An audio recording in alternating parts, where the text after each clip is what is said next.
আপনি যদি বলেন রাষ্ট্র ক্ষমতা ইসলাম লাগবে, তো যতই উমুকের চরিত্র ফুলের মতো পবিত্র বলেন, যতই স্লোগান দেন, যতই ভোট করেন, ওই ইসলামী দলের মধ্যেই তো ন্যায় নাই। কিসের রাষ্ট্র ক্ষমতা ইসলাম প্রতিষ্ঠা করবে? তো বলেন এত বড় কথাকে আপনি বললেন জি, আপনি যান পরীক্ষা করেন যে আমির ওই কর্মীকেই পদ দিয়ে রেখেছে যে বেশি চামচামি করেছে, আর যেই কর্মী বেশি কাজ করেছে ওকে বের করে দিয়েছে। তাহলে আমির কি তার দলে ন্যায় প্রতিষ্ঠা করতে পারলো? কথা বলেন না, যে তার দলে ন্যায় প্রতিষ্ঠা করতে পারলো? তাহলে সে রাষ্ট্রের ন্যায় প্রতিষ্ঠার যোগ্য না অযোগ্য? অযোগ্য। সেক্ষেত্রে কেউ মনে করেন যে গণতান্ত্রিক ভোটের রাজনীতির মাধ্যমেই ইসলামের বিজয় সম্ভব। আবার কেউ মনে করেন যে অন্য আর হয়তো কোনো উপায় আছে, সশস্ত্র সংগ্রাম বা অন্য কিছু, সেটির মাধ্যমে হয়তো ইসলামের বিজয় সম্ভব। বিশেষ করে ইসলামী খেলাফার পতনের পর থেকে গত 100 বছর মুসলমানেরা বিভিন্ন উপায়ে পুনরায় রাষ্ট্র ক্ষমতায় বিজয়ী হওয়ার চেষ্টা করে দেখেছে। তো আসলে পবিত্র কোরআন এবং সহিহ হাদিসের আলোকে অথবা যুক্তিতর্ক, চিন্তা, ভাবনা, জ্ঞান, গবেষণার আলোকে কোনটি উত্তম হওয়া উচিত, কোনটি আমাদের করণীয় হওয়া উচিত? প্রথমত আপনাদের সামনে আমি তুলে ধরব রাষ্ট্র ক্ষমতা ইসলামের ব্র্যান্ডিং কি। রাষ্ট্র ক্ষমতা ইসলামের ব্র্যান্ডিং এর কথা বলতে গিয়ে রাসূলুল্লাহ সাল্লাল্লাহু আলাইহি ওয়াসাল্লাম বলেন, লা তাকুমু সাআহ হাত্তা ইয়ানজিলা ঈসা ইবনে মারইয়াম। ততদিন পর্যন্ত কিয়ামত সংঘটিত হবে না যতদিন না আসমান থেকে মারিয়ামের সন্তান ঈসা পৃথিবীতে নেমে না আসছে।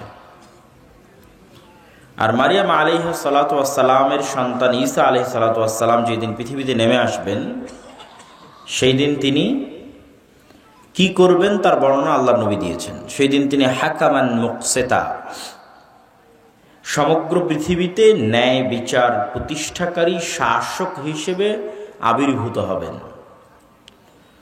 তো এই একটা বাক্য রাষ্ট্র ক্ষমতা ইসলামের ব্র্যান্ডিং। আল্লাহর নবী চাইলে এটাও বলতে পারতেন যে সেই দিন ঈসা আলাইহিস সালাতু ওয়াস সালাম সকল মানুষকে সালাত আদায় করতে বাধ্য করবেন।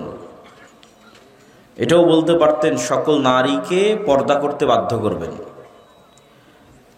কিন্তু এগুলোকে তিনি ব্র্যান্ডিং বানাননি, এগুলোও করবেন। ব্র্যান্ডিং কি এটাও আপনারা তো বুঝেন, তাও বলি। যেমন মোটর সাইকেল সবগুলোই তো চলবে, কিন্তু এক এক কোম্পানির মোটর সাইকেলের এক একটা ব্র্যান্ডিং।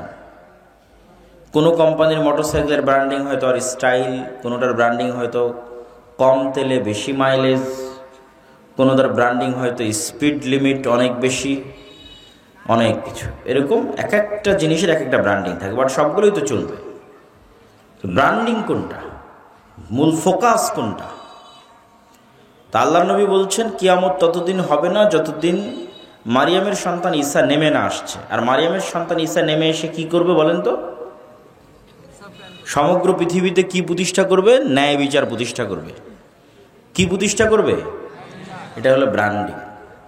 কিন্তু আমাদেরকে পাশ্চাত্য মিডিয়া দেখায় রাষ্ট্র ক্ষমতা ইসলাম মানে ওই দেখো নারীদের শিক্ষা বন্ধ করে দিল। রাষ্ট্র ক্ষমতা ইসলাম মানে ওই দেখো দৌড়া মারা হচ্ছে, ওই দেখো রজম করা হচ্ছে, ওই দেখো গলা কেটে ফেলা হচ্ছে।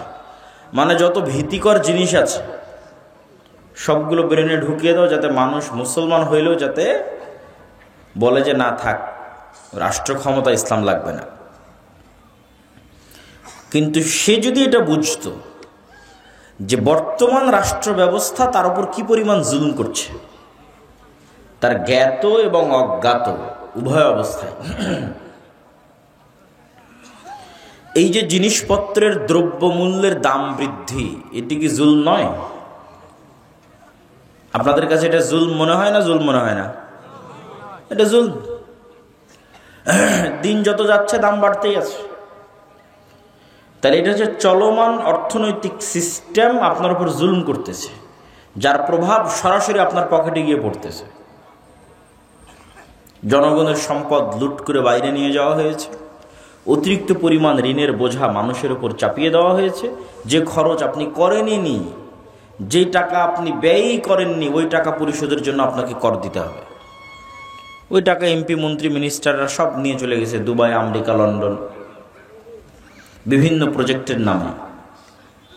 আর সেই টাকা পরিশোধ করবেন সুদ সহ, আপনার পকেট থেকে পরিশোধ করা হবে, কিন্তু সরাসরি আপনার পকেট থেকে নেওয়া হবে না। কিভাবে নেওয়া হবে? ইনফ্লেশনের মাধ্যমে, মূল্যস্ফীতির মাধ্যমে জিনিসপাতির দাম বাড়বে। তো আসলে জিনিসপাতির দাম বাড়তেছে না, বরং আপনার পকেট থেকে টাকা কমে যাচ্ছে, টাকার মানটা কমে যাচ্ছে। আগে 100 টাকা দিয়ে যেটা কিনতে পারতেন, এখন সেটা 150 টাকা দিয়েও কিনতে পারতেছেন না। তথা অটোমেটিক 50 টাকা আপনার পকেট থেকে নাই হয়ে গেছে। তো এই যে চলমান সিস্টেমের যে জুলম, এরকম আরো অসংখ্য জুলম আছে। একজন নাগরিক জানেই না তার কি কি অধিকার সে রাষ্ট্রের কাছে পেতে পারে, সে জানেই না। তো এই সকল জুলমগুলো দূর হবে এবং সকল মানুষ ন্যায় বিচার পাবে, সকল মানুষ জাস্টিস পাবে। এটা একমাত্র কে দিতে পারবে? ইসলাম। কে দিতে পারবে? ইসলাম। ডেমোক্রেসি, গণতন্ত্র ইটসেলফ ইনজাস্টিস। মানে ডেমোক্রেটিক যে সিস্টেম, এই সিস্টেমটা নিজেই ইনজাস্টিস। গণতন্ত্রের পক্ষে কখনোই সম্ভব নয় যে মানুষকে সে ন্যায় বুঝিয়ে দিবে। গত 70 বছরও সম্ভব হয়নি, আগামী 500 বছরও সম্ভব হয় না।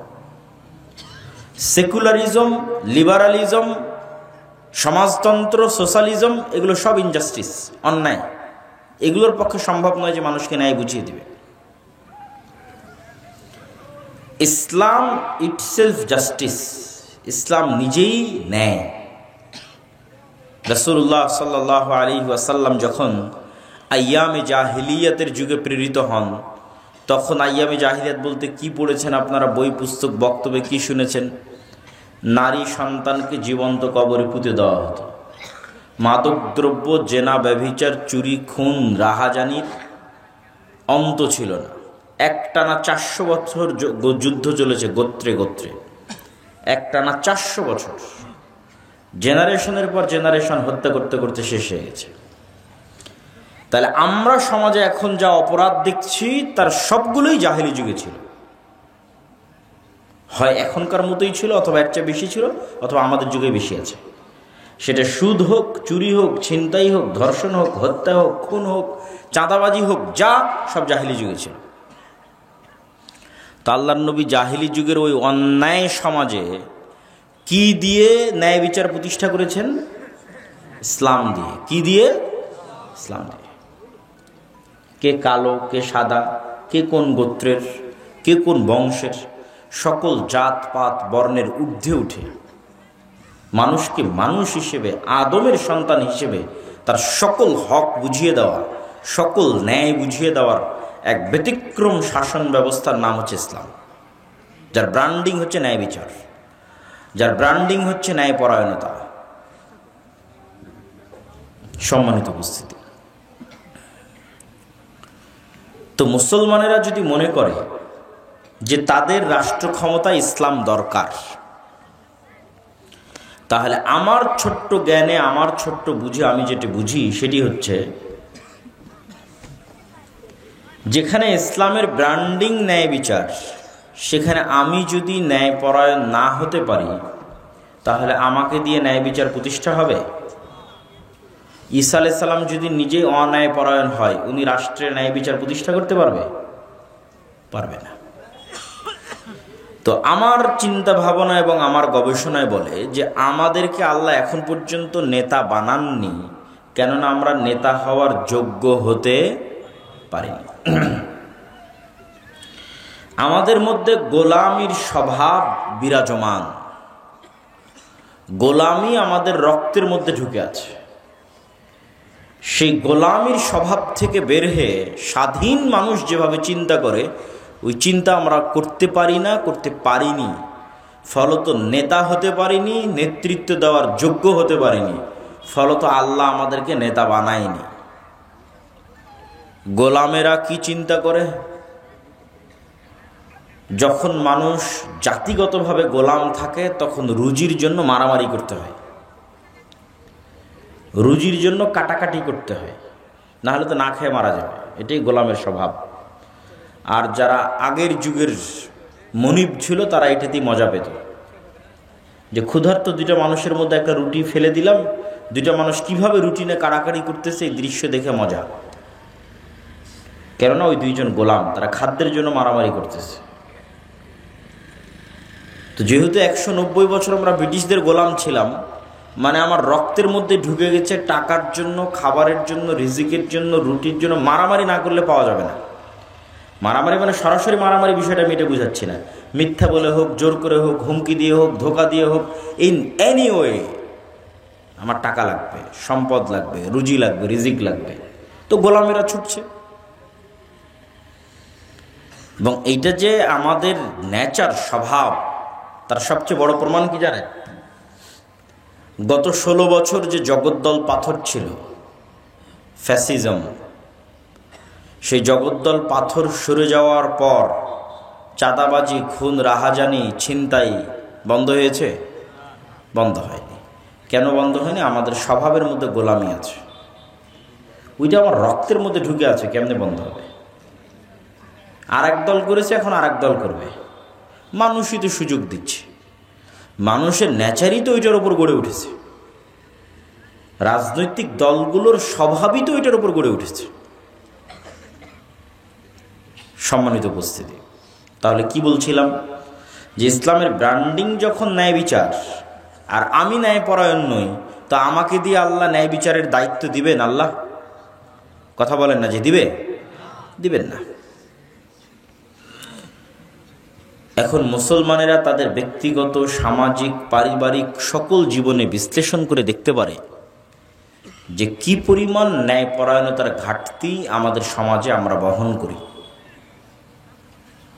যৌতুকের ভিত্তিতে বিবাহ, ইনজাস্টিস, অন্যায় মুসলমানেরা করে।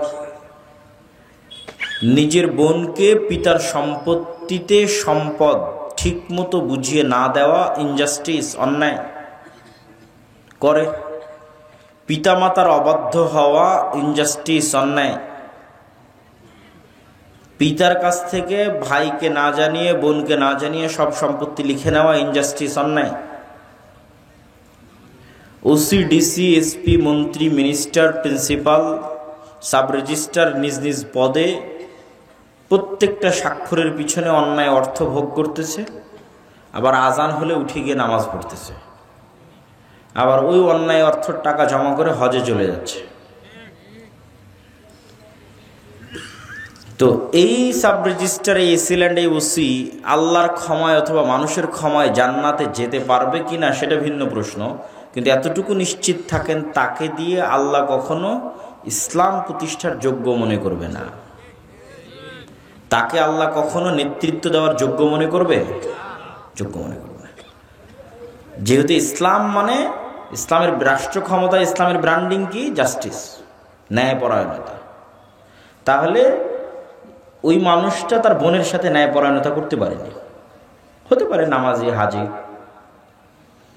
সে তার বাবা মায়ের সাথে ন্যায়পরায়ণ নয়, তার স্ত্রীর সাথে ন্যায়পরায়ণ নয়, তার প্রফেশনাল লাইফে ন্যায়পরায়ণ নয়। বাংলাদেশের প্রত্যেকটা স্কুল, কলেজ, ইউনিভার্সিটির টিচারেরা হয় দেরিতে আসেন, হয় অনুপস্থিত থাকে, এবং কোনো প্রকার দায়বদ্ধতা নাই। মানে সে তার নিজের পদের জায়গায়, প্রফেশনাল লাইফে সে একজন অন্যায়পরায়ণ মানুষ। এই মানুষগুলোকে যদি আল্লাহ রাষ্ট্রের দায়িত্ব দিয়ে দেয়, তারা তো গত 16 বছর যা দুর্নীতি হয়েছে তার চেয়ে বেশি দুর্নীতি করবে। এটা কি বিশ্বাস করেন? এটাই বাস্তব। তো ফলত তাদেরকে আল্লাহ সুবহানাহু ওয়া তাআলা ইসলামের নামে রাষ্ট্র ক্ষমতায় যাবে এটার যোগ্য মনে করেন না। আর এটার যোগ্য মুসলমানেরা এখনো হতেও পারেনি। নেতা হতে হলে সেলফ রেসপেক্ট লাগে, আত্মমর্যাদা লাগে।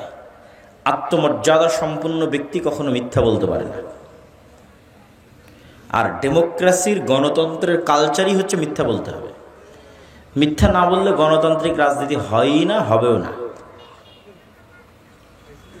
আবু সুফিয়ান রাদিয়াল্লাহু তাআলা আনহু তার কাফের অবস্থায় তার চিরশত্রু যাকে তিনি হত্যা করতে চান মুহাম্মদ সাল্লাল্লাহু আলাইহি ওয়াসাল্লাম সম্পর্কে মিথ্যা বলেননি। কেন বলেননি? এটা তার সেলফ রেসপেক্ট, আত্মমর্যাদা। He is a leader by born, by default leader, জন্মগত নেতা। হতে পারে কাফের, হতে পারে মুশরিক, কিন্তু নেতা জন্মগত। তো নেতা কেমনে মিথ্যা বলে? নেতা মিথ্যা কিভাবে বলতে পারে? তার আত্মমর্যাদা, আত্মসম্মানের সাথে এটা সাংঘর্ষিক। সে আরেকজনকে হত্যা করে ফেলতে পারে যুদ্ধের মাঠে তার পৌরুষত্ব এবং সাহসিকতার কারণে, বাট মিথ্যা বলতে পারে না। মিথ্যা বলা মানে নেতৃত্বের যোগ্যতা শেষ। এখন আপনি মুসলমানদের কাছে ফিরে আসেন। মুসলমানের কাছে সবচেয়ে সহজ পাপ হচ্ছে মিথ্যা বলা। সকাল সন্ধ্যা উঠতে বসতে, খেতে চলতে ফিরতে, কর্মক্ষেত্রে, কাজে, ব্যবসা বাণিজ্যে, সকল জায়গায় মিথ্যা। মিথ্যার উপর দিয়ে আমাদের জীবনটা পরিচালিত হচ্ছে। জন্ম নিবন্ধনের জন্ম তারিখ থেকে শুরু করে, সার্টিফিকেট থেকে শুরু করে প্রত্যেকটা ধাপে ধাপে আমরা কিসের উপর প্রতিষ্ঠিত আছি? মিথ্যার উপর প্রতিষ্ঠিত আছি। তাহলে কি আল্লাহ আমাদেরকে দিয়ে ইসলামকে রাষ্ট্র ক্ষমতার দায়িত্ব দিবে? আমাদেরকে দায়িত্ব দিলে তো আমরা সাবেক প্রধানমন্ত্রী এবং তার যে 16 বছরের শাসন ছিল তার চাইতে বড় দুর্নীতিবাজ হবো হচ্ছে আমরা। অবশ্যই যতই বড় নামাজি তাহাজ্জুদ গুজার হন না কেন, মিথ্যা আমাদের রক্তের মধ্যে ঢুকে আছে। সুতরাং আমিও রাষ্ট্র ক্ষমতায় গেলে আমিও দুর্নীতিবাজ হব, এটাই ঠিক। এই জন্য আল্লাহ কখনো আমাকে ইসলামের নামে রাষ্ট্র ক্ষমতা দিবে না, ইসলামের দুর্নাম হয়ে যাবে। এবং ইউরোপ এবং আমেরিকায় গিয়ে এই জিনিসটা আমি আরো ভালো রিয়েলাইজেশন করেছি যে মুসলমানেরা কি পরিমাণ মিথ্যা বলতে পারে। পুরো ইউরোপের যাত্রাটা মুসলমানের মিথ্যার উপর দিয়ে পরিপূর্ণ।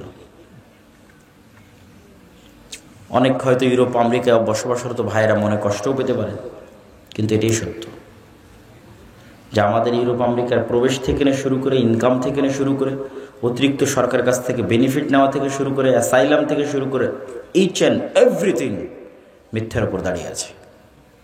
কিন্তু সে মুসলমান, হাজি, নামাজি, উমরাকারী, এভরিথিং।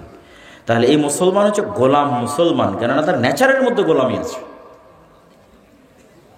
সুতরাং তার দ্বারা নেতৃত্ব হবে না, স্বাধীনতা হবে না। এখনই আপনি চোখের সামনে দেখতে পাচ্ছেন গত 16 বছর একদল চাঁদাবাজি করলো, এখন আর এক দল করতেছে। কেন? নেচারের মধ্যে গোলামি আছে, রক্তের মধ্যে গোলামি আছে।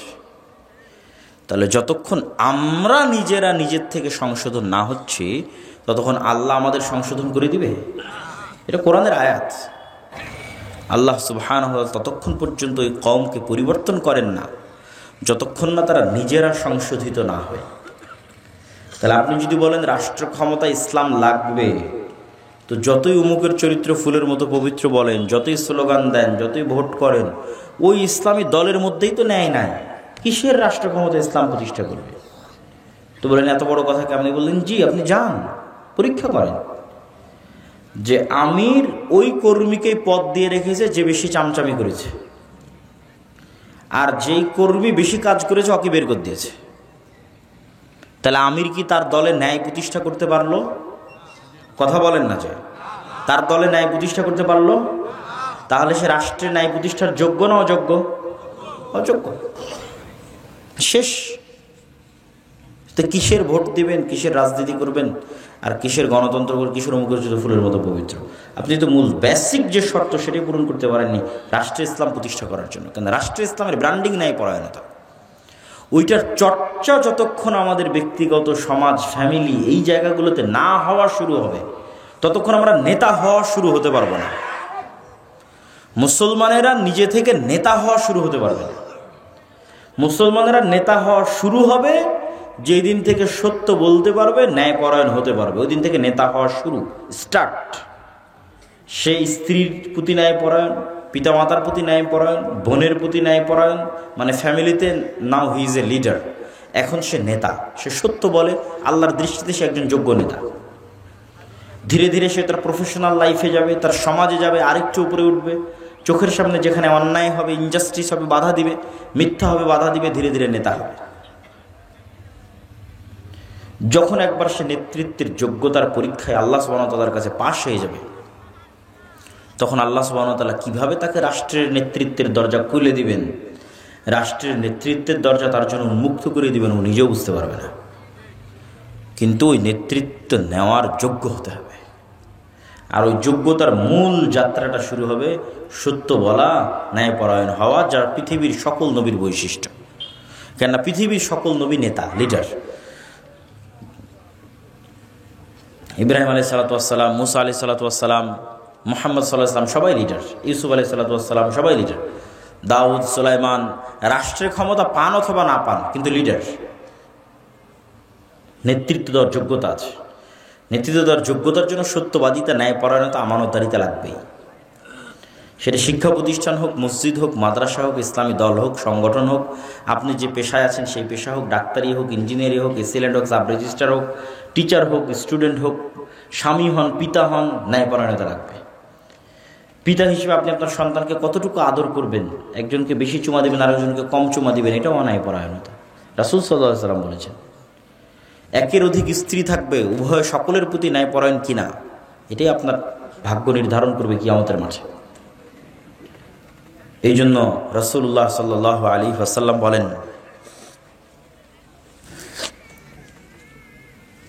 সাবআতু ইউযিল্লুহুমুল্লাহ ইয়াওমা লা দিল্লা ইল্লা দিল্লুহ। 7 শ্রেণীর মানুষকে আল্লাহ সুবহানাহু ওয়া তাআলা বিশেষ ছায়া দিবেন কিয়ামতের মাঠে। তাদের মধ্যে 1 নম্বর, সর্বপ্রথম যাদেরকে স্থান দেওয়া আছে সেটা হচ্ছে ইমামুন আদিল, ন্যায়পরায়ণ, দায়িত্বশীল। মানে আর যত নফল ইবাদত আছে সবগুলোকে ছাড়িয়ে গেছে। নফল ইবাদতের মধ্যে তাহাজ্জুদ গুজার আছে, নফল ইবাদতের মধ্যে নফল সিয়াম পালনকারী আছে, নফল ইবাদতের মধ্যে দানবীর আছে, সেগুলোর কথা সিরিয়ালে আসবে। কিন্তু সবকে ছাড়িয়ে গেছে যে ন্যায়পরায়ণ। এটা সবচেয়ে কঠিন, এটা সবচেয়ে কঠিন যে মানুষ ন্যায়পরায়ণ হবে তার সমাজে, তার পরিবারে, তার ফ্যামিলিতে, তার প্রফেশনাল লাইফে, এটা সবচেয়ে কঠিন। তো ন্যায়পরায়ণ, দায়িত্বশীল 1 নম্বরে চলে গেছে। আর এটা কেন আল্লাহ এটা আরো ভালোবাসেন? আল্লাহ এটা এই জন্য আরো ভালোবাসেন যে আল্লাহ নিজে ন্যায়পরায়ণ। আল্লাহ সুবহানাহু ওয়া তাআলা কি বান্দার উপর জুলুম করে? আল্লাহ সুবহানাহু ওয়া তাআলা শুধু বান্দার উপর জুলুম করে না এটা নয়, কোনো বান্দা যদি জুলমের শিকার হয় সেই জুলম তিনি বুঝিয়ে দিবেন, পাল্টা সমাধান করে দিবেন, এটাই তার ওয়াদা। সেটা শুধু মানুষে নয়, পশুতেও যদি জুলম করে থাকে এটাও কিয়ামতের মাঠে জিরো করা হবে, মিটিয়ে দেওয়া হবে। এই জন্য তো তিনি ন্যায়পরায়ণ, ন্যায় বিচার প্রতিষ্ঠাকারী, মালিক ইয়াউমিদ্দিন, বিচার দিবসের মালিক। ওই দিন দেখা যাবে আল্লাহ সুবহানাহু ওয়া তাআলার ন্যায়পরায়ণতা। এই জন্য আল্লাহ এটা পছন্দ করেন। সম্মানিত উপস্থিতি, তাহলে আমরা যে আলোচনা করছিলাম, ইসলামের সামগ্রিক বিজয়ের জন্য সর্বপ্রথম আমাদের নিজেদের পরিবর্তন হতে হবে। আমাদের রাজনৈতিক বিজয়ের জন্য আমাদের মধ্যে নেতৃত্বের যোগ্যতা নিয়ে আসতে হবে। ইসলামকে রাষ্ট্র ক্ষমতায় প্রতিষ্ঠার জন্য আমাদের মধ্যে ন্যায় প্রতিষ্ঠার চর্চা বাড়াতে হবে। এই ন্যায় প্রতিষ্ঠার চর্চা বাড়ানোর কথা বলতে গিয়ে আরেকটি কথা আপনাদেরকে বলি। আমরা সবসময় মনে করেছি কি, মসজিদ মানে শুধু সালাতের দাওয়াত হবে, সিয়ামের দাওয়াত হবে, ইফতারি হবে। এই টেন্ডেন্সি থেকে বের হয়ে আসতে হবে। মসজিদকে এম্পাওয়ার, শক্তিশালী করতে হবে। মসজিদ এবং মসজিদের ইমাম এবং মসজিদের কমিটির পাওয়ার বাড়াতে হবে। এটা সম্ভব যদি মসজিদ কমিটি রাজনৈতিক লেজুর বৃত্তির মাধ্যমে তৈরি না হয়। আর যদি মসজিদ কমিটি রাজনৈতিক লেজুর বৃত্তির মাধ্যমে তৈরি হয় তাহলে জীবনও সম্ভব হবে না।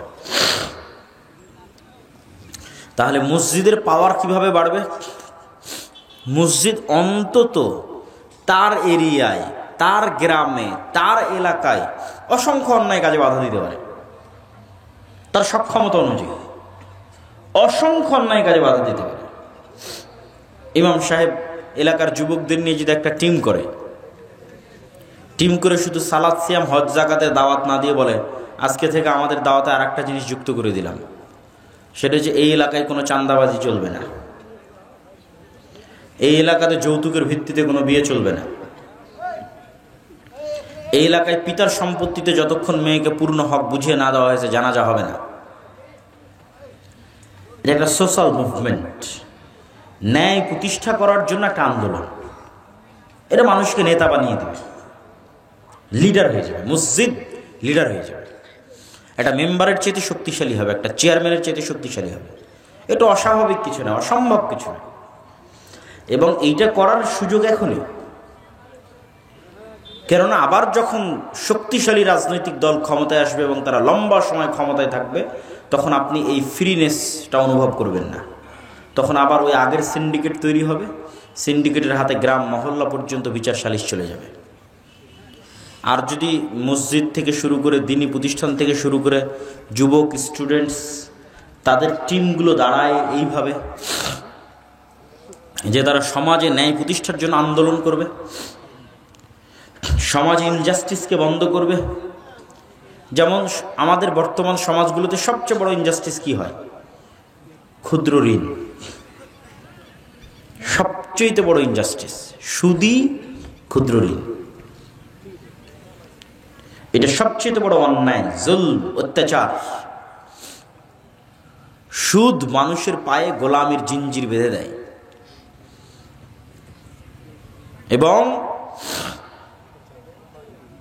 শুধু মুসলমান নয়, হিন্দু, বৌদ্ধ, ইহুদি, খ্রিস্টান সকলের পায়ে গোলামির জিঞ্জির বেঁধে দেয় হচ্ছে সুদ।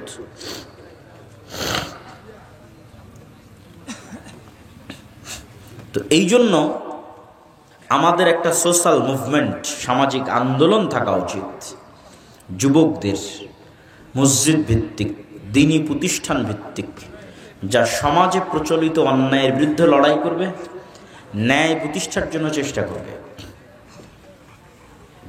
এবং এইরকম কোনো এক মানুষের মাধ্যমেই যে এরকম ন্যায় প্রতিষ্ঠায় সচল হবে, ন্যায় প্রতিষ্ঠায় সচেতন গণদলা জানেন। কিন্তু এর চেষ্টা আমাদের করতে হবে এবং এই চেষ্টা করার সুযোগ এখনই। মসজিদের পাওয়ার বাড়াতে হবে এবং সমাজে প্রচলিত অন্যায়ের বিরুদ্ধে লড়তে হবে। অন্যায় মানে আমরা যে গুনাহ এবং পাপ বুঝাই সেটা বলতেছি না, মানুষের সাথে যে অন্যায় হচ্ছে সেটা, মানুষের সাথে অন্যায় হচ্ছে ওইটার বিরুদ্ধে লড়তে হবে। এবং এটা সহজ, কঠিন কোনো কাজ নয়। এটা উদ্যোগ নিতে হবে, চেষ্টা করতে হবে। আল্লাহ সুবহানাহু ওয়া তাআলা আমাদের তৌফিক দান করুক, বলেন আল্লাহুম্মা আমিন। সম্মানিত উপস্থিতি,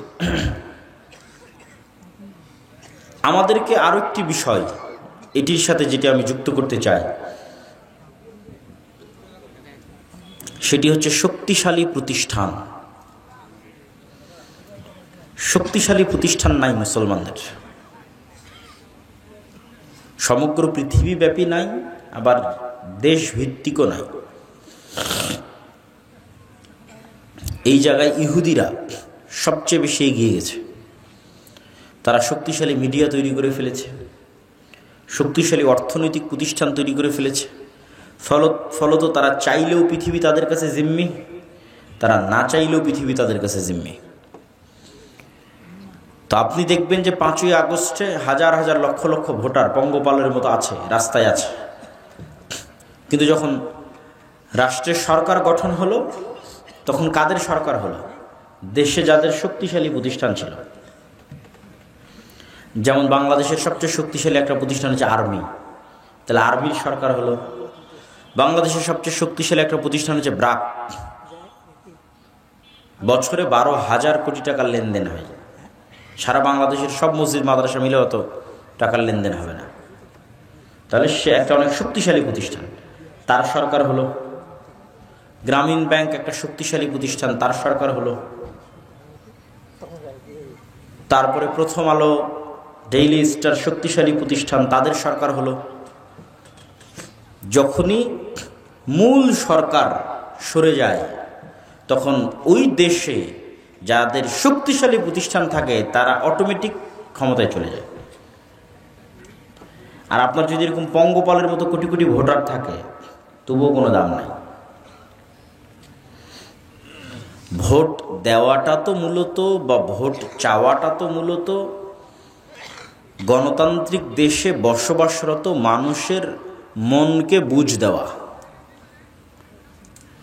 মানে আপনাকে বুঝ দেওয়া যে হ্যাঁ তুমি দেশের শাসক আছো, বা এই দেশ তুমি চালাচ্ছ, কিন্তু আসলে বাস্তবে আপনি কিছু না।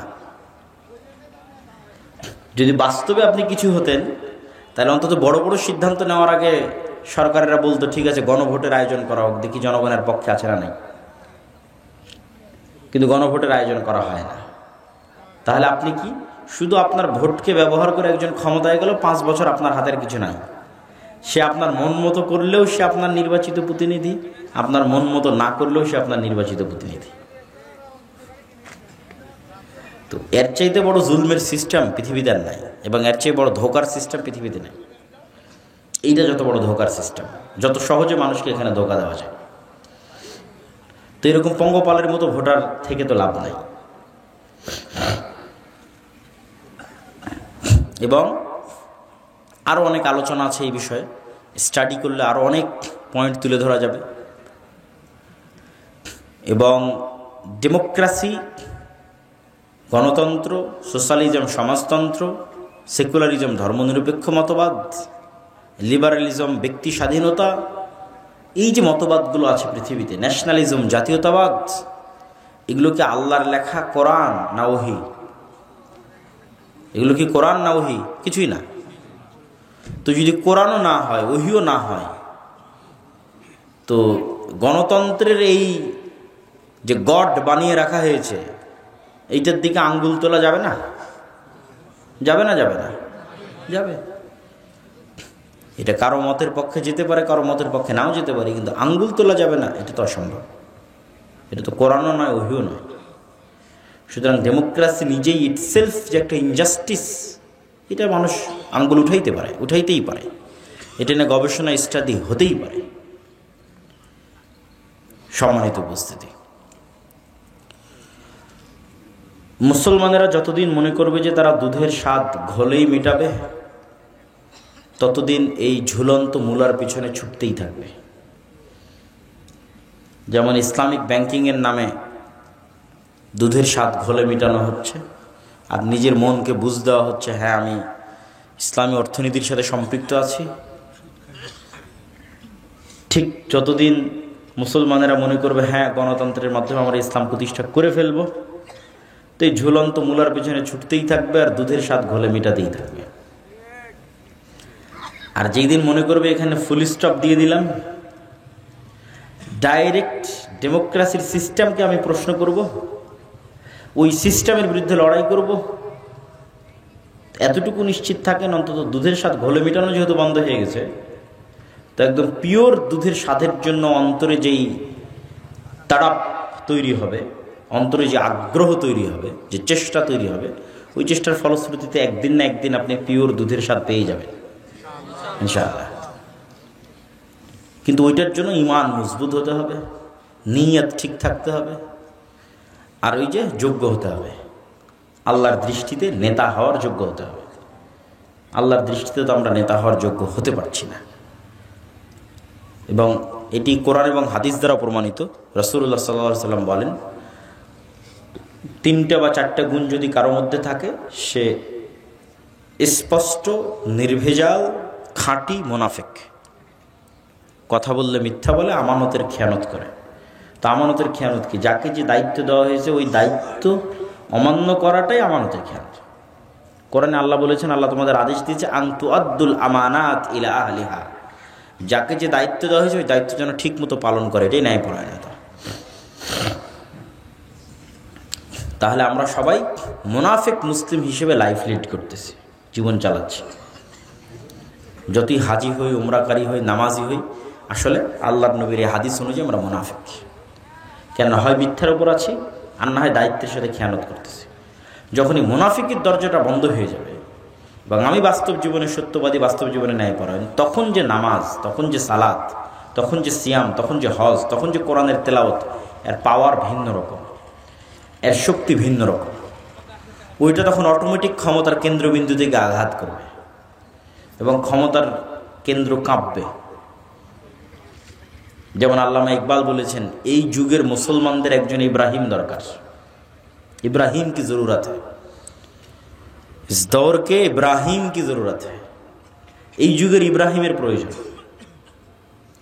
যারা আল্লাহর প্রতি আস্থা, অগাধ বিশ্বাস এত মজবুত হবে, ব্যক্তিগত সমাজে পরিবারে ন্যায়পরায়ণ এবং সত্যবাদী হবে, আল্লাহর বিধানের জন্য যে কোনো পরীক্ষা দিতে প্রস্তুত থাকবে, ক্ষমতার কেন্দ্রবিন্দুতে আঘাত করবে, এরকম একজন ইব্রাহিমের দরকার।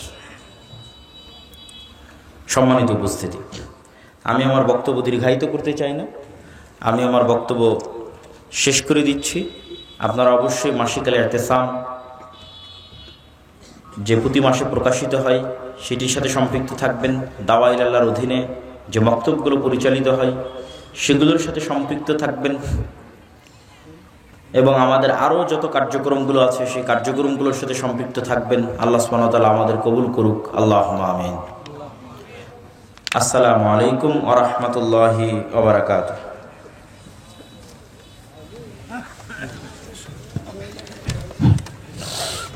জাযাকাল্লাহ।